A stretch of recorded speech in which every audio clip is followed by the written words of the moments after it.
Welcome to NFL Daily, where we literally heard a man on the street yell, "Brock Purdy got paid!" last night. I'm Gregg Rosenthal. I'm here in the Chris Wesseling podcast studio with my friend Jourdan Rodrigue of The Athletic. And yes, there has never been a show in this studio that has talked more about Brock Purdy and the 49ers than this show will. Short king on short king. He's not a short king. We just checked. He's 6 foot even and 5'8". Allegedly. So no, if you measure it at the combine, I mean, they're not making those numbers up. So if you round up, they never make 6'1". anything up at the combine. You're right. Come on. I'm just kidding. You think they're making the measurements up? I don't think so. Colleen Wolfe, who's usually with us on Tuesdays, had Good Morning Football this morning. So, that would have been a long day. We didn't drag her into this. We'll do a little bit of news. And then, yes, I was serious. I literally was planning the show out, like prepping a little bit on the couch. My window's open. I can hear, there's a coffee shop across the street. I can hear conversations from there sometimes. And I heard another guy just yell as we're prepping. He's like, "Brock Purdy got paid, man." This was days after the contract. I thought that was a sign. Accurate. That's accurate. And also, I love you painting that picture. I love the journey that you've been on over the last couple of years of sort of awakening to the possibility that Brock Purdy could get a substantial yet not record-setting contract and be worthy of that.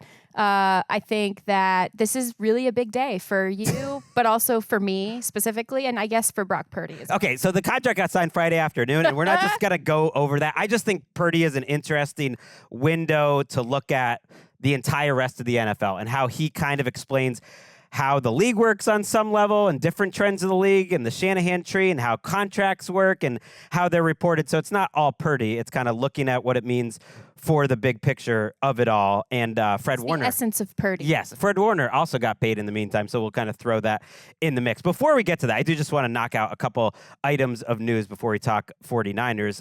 First of which is Nick Sirianni got paid. Not a surprise. He wasn't going to go into a contract year after he won the Super Bowl. And what a negotiating tactic it is to win a Super Bowl trophy. Really worked for Joe Flacco, and it worked for Nick Sirianni. Do you think the Nick Sirianni contract extension will look like the Joe Flacco contract extension? I love that he got extended. I answer the question. Do I think it'll look like the Joe Flacco extension? Yeah, for people to remember, back in the day, they let Joe Flacco play out his contract, and then he was Super Bowl MVP that year. So he got paid at the very, very tippity top of the market. And that contract, I wouldn't say it aged terribly, but it didn't age great. What do you think? But will the Sirianni contract do the same? I mean, I think it'll age well. Okay. I think we're in, honestly, my Nick Sirianni take is that we are in for a roller coaster of a theatric and at times dramatic ride with that guy as the head coach of the Philadelphia Eagles. But I think it's perfect for that team. Yes. And I think it's perfect for the ethos of that city. And I also think that there are probably a lot of lessons learned organizationally over the last couple of years about what kind of balances they need, checks and balances in some ways, especially with those coordinators. So yeah, I think this is just going to be like primetime viewing for all of us. He's awesome. It's funny how quickly all the Eagles fans that wanted him fired around week 4, week 5 last year are in my mentions and JP Acosta's I'm trying mentions. to help you a little bit today, just give you the positivity bump here because he was pretty low in your rankings. I did see a couple people really went after you there. The Eagles fans were not happy that he finished 15th. This was if JP and I were drafting a coach to run our team, all things considered, in a vacuum, who are we taking? And I do think, to defend myself a little bit, yes, he has a 70% winning percentage. He's perfect for that team. I do think on some levels he's a system coach. There is proof that he's not exactly running the offense or the defense. Correct. And that he's not exactly choosing his coordinators. So the position that JP and I are picking people in a total vacuum. And I'd rather people that exhibited those specific qualities. He's more of a get everyone on the same page type of coach, like a Mike Vrabel, like a Mike Tomlin, like a Dan Campbell. And to me, he's on the lower tier of that, but he was ahead of Vrabel, for instance. I think it's really hard to get Vic Fangio to like you. So that, to me, gives him a bump. in my mind, that he wants to be there, that he's okay with actually taking the number 2 or number 3 job on that coaching staff, whereas not necessarily the case in other places. I think it's a testament to Nick Sirianni. Like, again, you're in a vacuum. I understand where your logic is coming from. To me, it more so seems like you're just saying you wouldn't want to be around him every day. No, but I always defend, like, as a person who many people find annoying, I like a person, never Nick Sirianni, who's comfortable in his own skin and is like not afraid to mix it up. I kind of love that, but to me that doesn't mean he would work everywhere. The Eagles are very specific that they, I don't think, consider the coach the first or second most important person in the organization, or third. Like, it's owner, it's GM, it's quarterback. I think it was a more fair conversation to group him around the Mike Tomlin, the Sean McDermott, the Nick Sirianni conversation, because especially in the Sean McDermott case, it's Brandon Beane who's going out and getting Joe Brady. It's them collectively making those decisions, but also it's the collective staff empowering every coach to do their job. I think when you hear Nick Sirianni talk, when you see some of the clips of him screaming on the sidelines, you think, oh, that guy must be very like hands-on, like type A, has to control everything, when really the complete opposite was what was showcased and displayed in his team when they went to the Super Bowl and won it. Yeah, and he did an amazing job. Again, I can't stress enough how difficult it is to get Vic Fangio to like you. So. That's a fair point. That's why he's better on this list than 2-time Coach of the Year Kevin Stefanski, and Mike Vrabel's won a lot of games. Okay, 2-time Coach of the Year Kevin Stefanski. Don't get me freaking started on that. Let's also just quickly mention that the Eagles brought back Joe Douglas, the former GM of the Jets, who used to be in that organization. OTAs have started in earnest somewhat. New head coach teams have started this week. So I think there's 6 teams that are running OTAs this week. The rest of the league will start next week. So that's real deal practices. We're going to get an update later in the week on the rules changes potentially for the tush push and the playoff seeding. We'll wait until that all happens to kind of talk about it. And then Joe Thuney, the Bears guard, got a 2-year extension for $33.5 million. If you remember, the Bears didn't have to give up much in draft compensation to get Joe Thuney, but the reason they were able to do that was they were willing to pay him this year.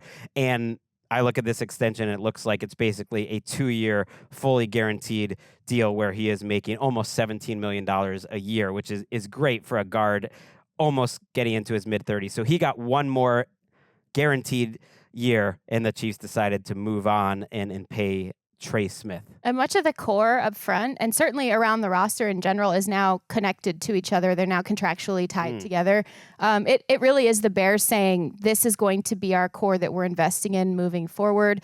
Even Darnell Wright, who I think in this case it would be a 5th-year option for him. It is very much them saying, like, this is who we are going to try to maintain continuity with around the quarterback, who also will run contractually cheaply through much of that time. It's just like, it's Ryan Poles and Ben Johnson saying, okay, we think we got it right this time. Trust us, bro. Yeah, they're other than Jonah Jackson, who's the right guard, who's kind of on a year-to-year, and he has to earn that status. I think they're pretty locked in with the roster on the offensive line, which is a great place to be. I thought you were burying the lead. You had a dream about Joe Thuney. I did. I had a dream about Joe Thuney, and I don't want to leave it there because this needs context. So the morning that we're recording this, I was like half dozing, trying to wake myself up to come in and tape our show, and kind of clocking the news, getting some notifications. Got a notification about the contract extension. And then I sort of dozed off, and I am a very vivid dreamer. Like, I for sure believe whatever I'm dreaming about is happening in real life. And it's so, it's like very descriptive and detailed. So basically, I'm sitting in a room with Joe Thuney, and I think I'm going there to interview him about his contract extension, which I had just subconsciously processed via a notification on my phone screen. And he instead informs me that he has to clear his conscience that he is, in fact, an undercover agent working for the government. And the longer that he gets these contracts extended, and the longer that he plays in the NFL, the more he's comfortable with not blowing his cover. So Joe Thuney, congrats on the double life. And I do think this comes from our watch out. Maybe a reason why the Chiefs script. tried to trade him. They're onto him. That feels like a locker room distraction if you've got a government mole. Yeah, in the tighten building. up there, Joe. Let's talk this Purdy deal. So 5 years, $265 million was the reported sum. Once you kind of peek under the hood, and we haven't peeked under the hood. One of the reasons why I felt comfortable not doing this show on Sunday, other than ruining everyone's weekend. Yours specifically. No, 'Cause you hate Eric, Brock Purdy. and just like taping on the weekend. Shout out to Kike Hernandez for throwing a baseball that I caught and made myself Dad of the Year in front of my son Walker before he ran. Look at that. If you would have Yes. recorded a Purdy podcast, Yes. you might have been late. You might have not had that ultimate dad moment with your son. It all came together. I'm really Greg. glad. And one of the reasons I was glad I didn't want to do it was like, okay, let's actually get the numbers, because one of the things I want to get to is I hate how contracts are reported in the year 2025, that you have to assume that these trusted reporters aren't giving you the full truth, or they're kind of obfuscating the truth. Like, it's almost like they're lies. And so you want to wait and actually peek under the hood. It's 5 days later. We still don't know all the details, but here's what we know. The weekend, you know. It's like, come on. It was Monday. We're taping this Tuesday morning, like on the West Coast. Like, there's time. Anyways, it was 5 for $265, but that was an extension, and he was due around $5 million this year. So it's really closer to 6 for $270. So how I look at it is, you can look at the average value, which is about $53 million on that extension, and even that's only 6th, 7th, 8th. That's like around in the Tua Tagovailoa, Jared Goff range. Or you look at it as the whole contract, which is really how I look at it, and it's closer to 44, which is really lower. $181 million in guarantees, but we don't really know what that means, so I don't even want to get too deep into it. But from a structure standpoint, what were your first thoughts? Well, I think it's a very self-aware contract, frankly, if you're looking at it outside of the initial sort of like umbrella reporting of the numbers. You look at, Albert Breer was reporting how front-loaded the cash flow on the deal is. Over 60% of the cash flow of the deal comes in the first 3 seasons of the contract, which is a little bit more of a popular tactic that both quarterbacks or high-dollar deal players and teams are taking, because not just the cash flow, but also like the time parameter, the 3 years of it all, giving them a little bit more flexibility. I actually really look at this as more of a 3-year extension. Right. Because of how significant that cash flow is. But also, that also helps them stay a little bit more flexible than perhaps they otherwise would have been on this contract. So I think, like I said, I think it's very self-aware. I think it's Brock Purdy saying, I don't want any drama with this, and I kind of know where I'm at and what I've earned and what I deserve relative to the rest of the league, and his agent Kyle Strongen doing that. But then also the 49ers saying, like, hey bro, like, you're our guy, but also, like, let's not get carried away. Let's not drag this into the off season and into the regular season next season, like they did with a couple of their deals last year. Let's make sure you're on you're at OTAs, which was important to him. So like I said, I think it was like it reflects a very high level of self-awareness on both sides. Right, and they have so much dead money this year, and we'll get into Most that. in the league. The most in the league, and this way they're managing it. And when these quarterbacks sign longer term deals, like Josh Allen, Patrick Mahomes is the craziest example, but they almost become like a salary cap bank for the team to cash in. And you're right to think about it as like a 3-year deal, because either he's playing well and you get more money and you redo it, or he's not playing well and you get cut. So I kind of wanted to think about how people get so worked up about these contracts. How could Brock Purdy make that much money? How can they compete now that they're playing Brock Purdy? There was some yelling about this. And that amount of money, which is it's so dumb to me. First of all, like, the top quarterbacks for as long as I've been covering the sport, so about 20 years, generally the top 10 to 15 or the top 12 to 18, whatever it is, like the number changes a little bit. But if you're in that group that you're a young enough, average or better than average quarterback, you get one of these contracts. And they all get them. Like, it's just how the business work. And it's roughly 14 to 19% of the cap right now. And people get all worked up of like, oh, this was a great deal for the 49ers because he's kind of coming in towards the bottom end of that. And then they get really offended when someone like comes in towards the top of that. But the difference is like 14% of the cap or 17% of the cap. And the crazy part is that they're all basically in the same area. Yeah, and I will tell you too, like right now when you look at a lot of these things, if you see that type of a like lower quote unquote annual average salary or lower relative to some of the higher AAY contracts, like if you see a lower number or a middle of the pack number, look at the cash flow because he's still making among the most in the league in cash, running cash over the next calendar seasons, not just the contract payout for the, 8 months of the season or 6 months of the season. He's actually making that over a fiscal calendar year. So you're looking at those things where it's like, okay, this isn't that crazy, but it's a compromise in that it does mean it's manageable for the team, but he's still getting that pop of like, hey, I'm making a crap load of cash.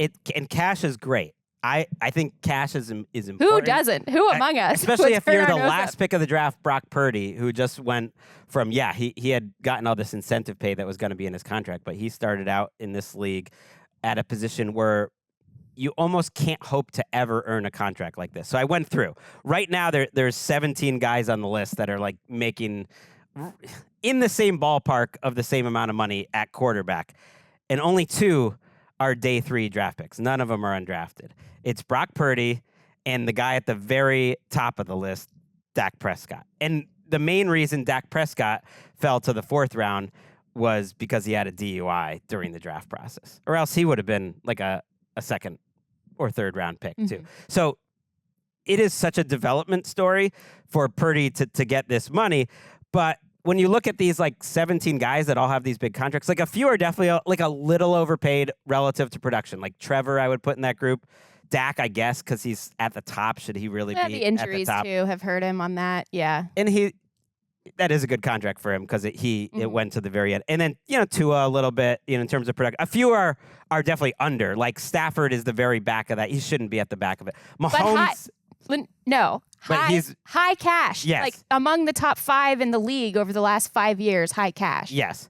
And like Mahomes is obviously underpaid. The bank of Patrick Mahomes. And a few of the contracts are total disasters. Kirk Cousins and Deshaun Watson. Like they were in that position where everyone gets those contracts.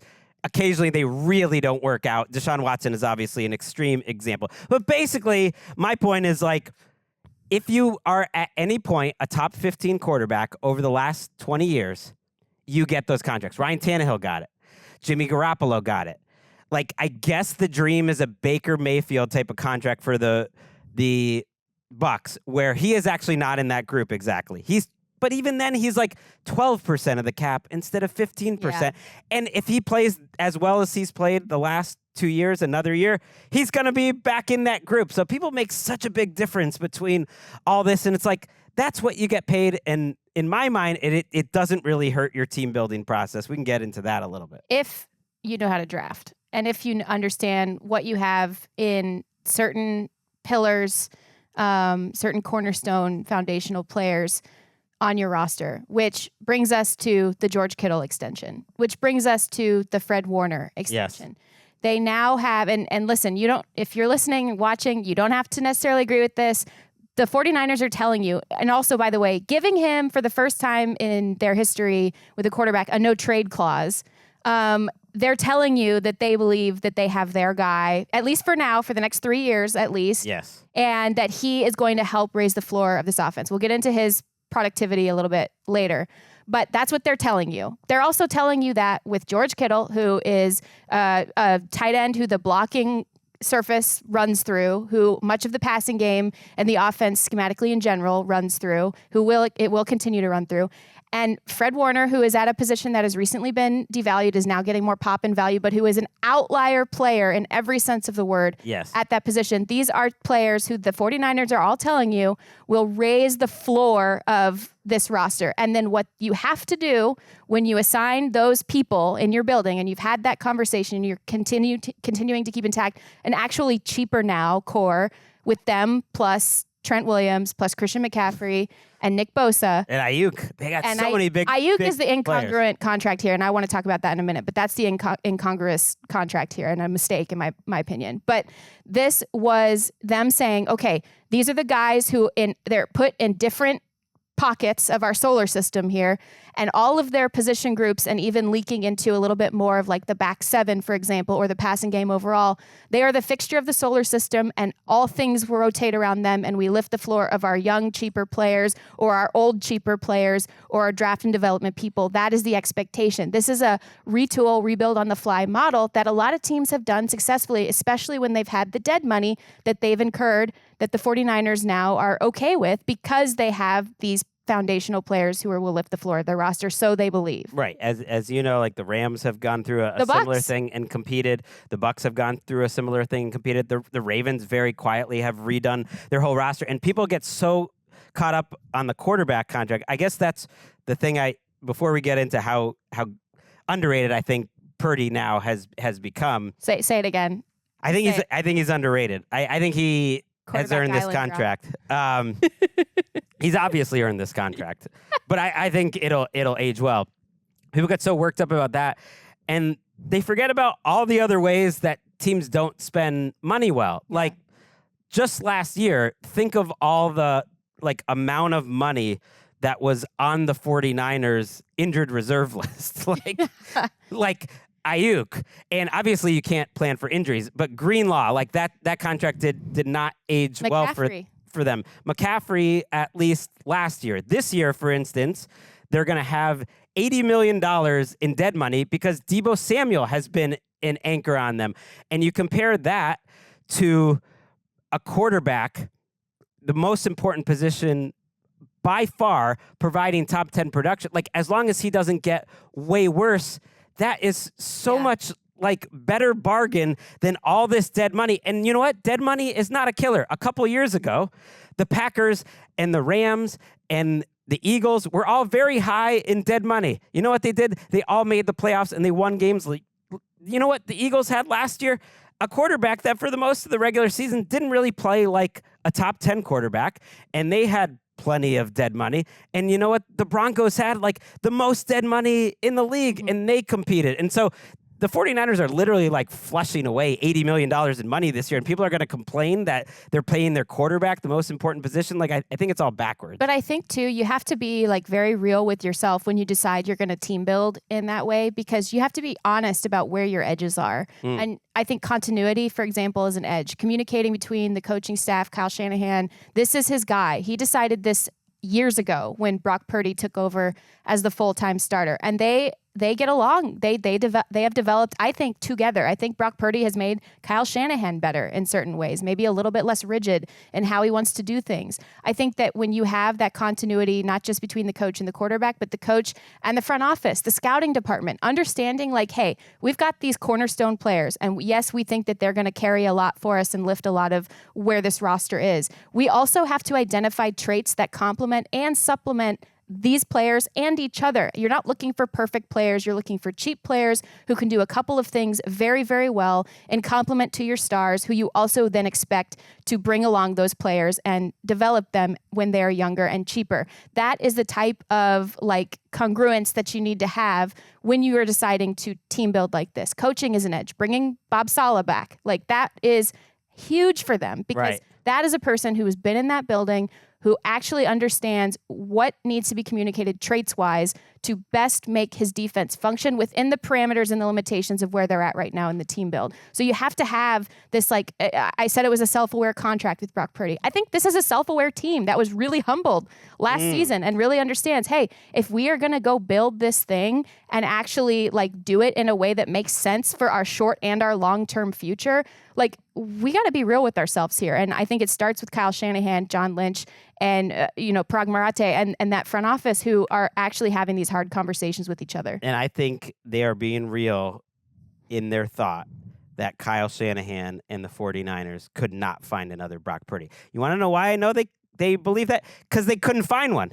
They had Jimmy Garoppolo. They gave him a contract similar to this at the time. It didn't work. They tried to find Trey Lance. If they thought they had Sam Darnold in the building, watched him every day, and looked at him, and he's a guy who's getting these mid-tier contracts, and realized like our guy Brock Purdy is significantly better long-term than this guy Sam Darnold we had in the building. Let's take a quick break, and we'll talk about why I think that's true.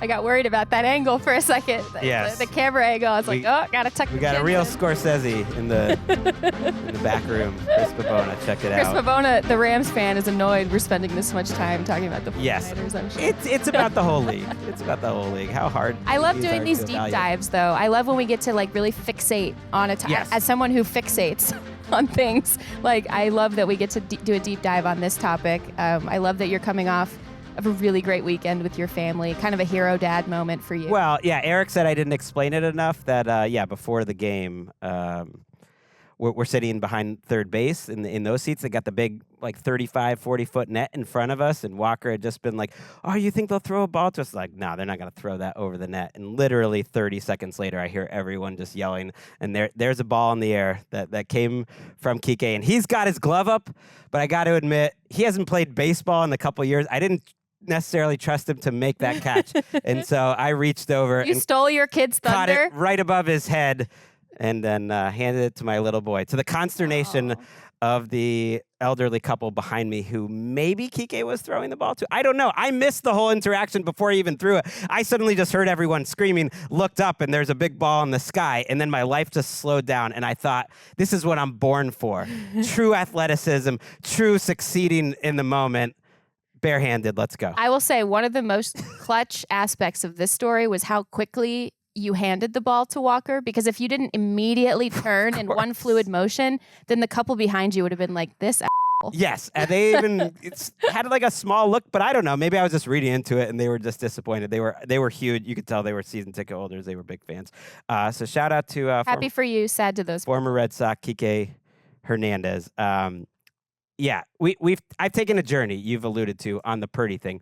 Yes, you have, and I'm so proud of you. Okay, you got to Short king. adjust to new information. So I think we've tried to present the idea that, look, it's really hard to evaluate quarterbacks. I think I counted like 30 were taken in the first round, like since 2014. If you're generous, and, you know, Baker is a success. I'm giving Trevor as a success. If you're counting those guys as, like, successes, and I think they definitely are, like, 13 to 14 of those were successes, you know, and the others were ultimately disappointing. That's first rounders. Then you get into the second and third rounders where the hit rate, it's so hard to evaluate. And I think the reason Shanahan is paying this salary and was eager to do so is he knows how good Brock Purdy has been. You've had an interesting view of it covering the Rams. I actually think their games last year against the Rams were really instructive because his offensive line did not protect well for him in either one of those games. In the first game, week 3, was one of the best games I thought a quarterback played in the first quarter of last season, was Purdy versus the 49ers. He didn't win that game, but that game to me was one of the reasons I've changed my mind on him, that he was so plus, not just executing an offense. Tell me kind of what you think about and what you've seen from Purdy. Well, so he went from being this guy that we all talked about because he received so much help for his yards after the catch players. And that's true. He did receive so much help from the Yak Bro era of the 49ers offense with, you know, a healthy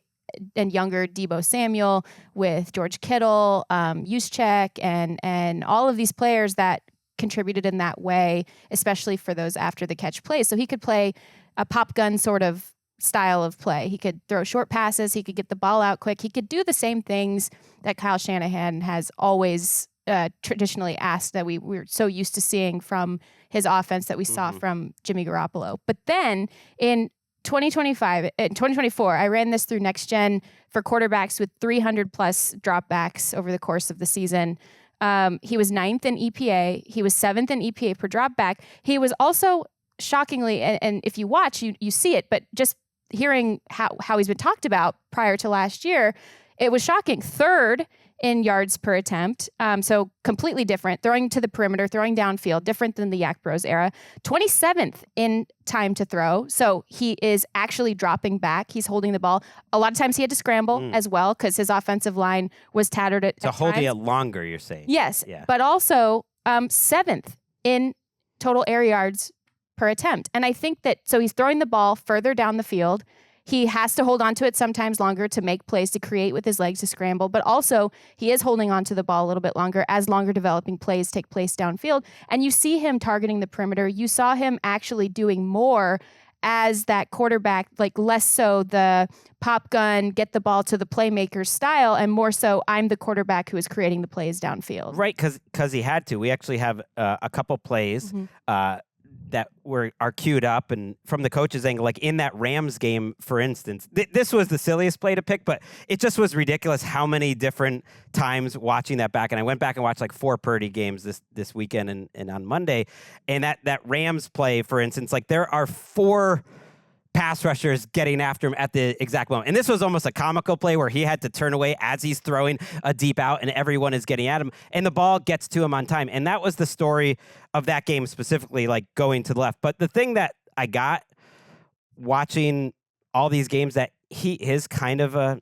not to be a dork about it, a guy that looks better on coach's film than he's going to on the TV copy, because he has plus anticipation. Like, he is one of the, he is an elite, I would say, at anticipation. You watch these quarterbacks make different throws throughout the course of a game, and if they're really good, you can highlight a handful of plays where, man, he threw the ball before the guy even made his break. For Purdy, that's like 5, 6, 7 times a game. And so you combine plus anticipation with plus pocket movement, which I also think he have, which is just a natural feel. And you can bring up the Dolphins play here, Eric, now. A natural feel inside the pocket. And yes, that is probably the thing, after watching Tom Brady for so many years, that I value most in a quarterback. I think is most translatable to NFL success. Yeah, look at the navigation there. Yeah, if you're watching on YouTube, just able to shuffle his feet, keep his eyes down the field. He's feeling how much spatial capability he has around him. Like, it's almost like when quarterbacks can do that really well, it's almost like the air around them, the literal space around them becomes like this living, tangible thing that they can feel. So you're navigating, you're pushing against it, almost like you're flowing or surfing, right, into a tube. Like, you're really understanding how to do that. He does have that. It is, to your point, something it's hard to see on the TV copy because so much else is being focused on, I think, sometimes by these cameras and these camera angles versus the all-22 looking at him in his pocket specifically. Right, and like that Dolphins throw that we showed, like he's moving to his left and then throwing back to his right. And that was another thing that stuck out to me, is like he's excellent throwing as a right-handed quarterback while moving to his left. Over and over you see that, which are hard throws to make. So yet the downside is his ball dies a little deep. Even in that season where he excelled, it was more to the intermediate level. On an average throw-to-throw basis, I know he had great numbers in his near MVP season. I don't think he's like an elite deep ball thrower, but he is an aggressive thrower, and I think that's what Kyle likes. And so they're willing to give up. He's not a perfect player, but they're willing to give up. The durability is a big question for him too, and those are some really fair knocks on him, I think. Like, they're willing to give up, I think, a guy who so far in his career has been average, not good, but not bad in terms of turnover-worthy play percentage. I think the combination of his arm plus his willingness to throw it will result in more potential turnovers than a Lamar or than a Patrick Mahomes, of course, is going to have, or players that are very careful.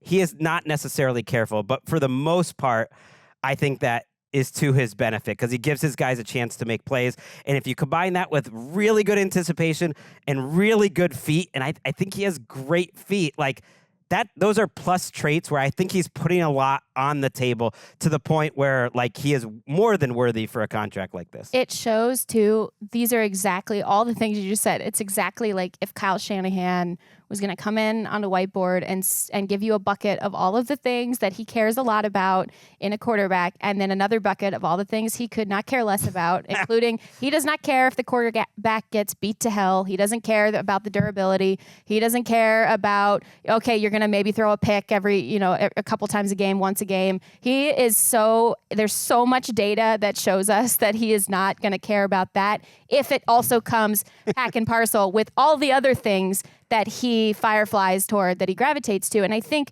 we can never talk about the rise of Brock Purdy and the development, the identification process of pulling him out where he was sort of buried on the roster, where a lot of these buildings do not have a sound developmental process for getting deep backups, actual reps on the field with the offense, other than to injury. Like, all of these things in confluence led to this. And I think it's okay to talk about the fact that Brock Purdy is in a unique developmental situation. The team building around him is indicative of where the league is at right now when it thinks about quarterbacks and the rest of your salary cap in an exploding salary cap league. And also that he could not possibly have done this without all of these factors around him, or he couldn't have done it specifically like this. And I think what Kyle Shanahan likes about Brock Purdy and the rest of his teammates like about Brock Purdy is he's not going to pretend that he could. He is going to be the guy who's like, I like it here. Case in point, he shows up to OTAs without a contract. I like it here. Let's get this done. Let's be self-aware about it. Here's what I do want: heavy cash in the front end and a no trade clause. Right. And he's improved. And I think that's something that gets a little lost with guys who aren't as physically talented, that of course you expect like these high first round picks who have a lot of, physical traits to keep improving, like a Drake May type. Like you would hope that by year 4, year 5, that he's cresting like a Josh Allen into his peak.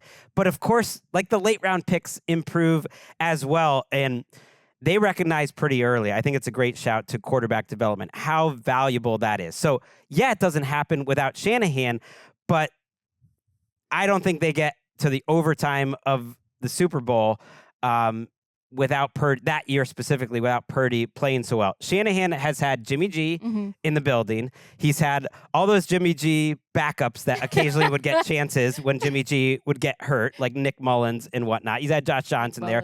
He's had Trey Lance.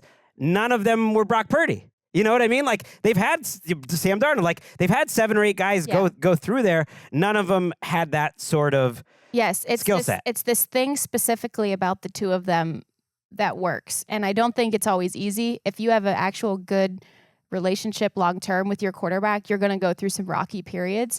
But I think they're good for each other. I think that there's a compatibility of personality between sometimes very rigid, but off the field, very easy to get along with head coach. Yes. And a quarterback who understands he's kind of up against it from day one because of his status.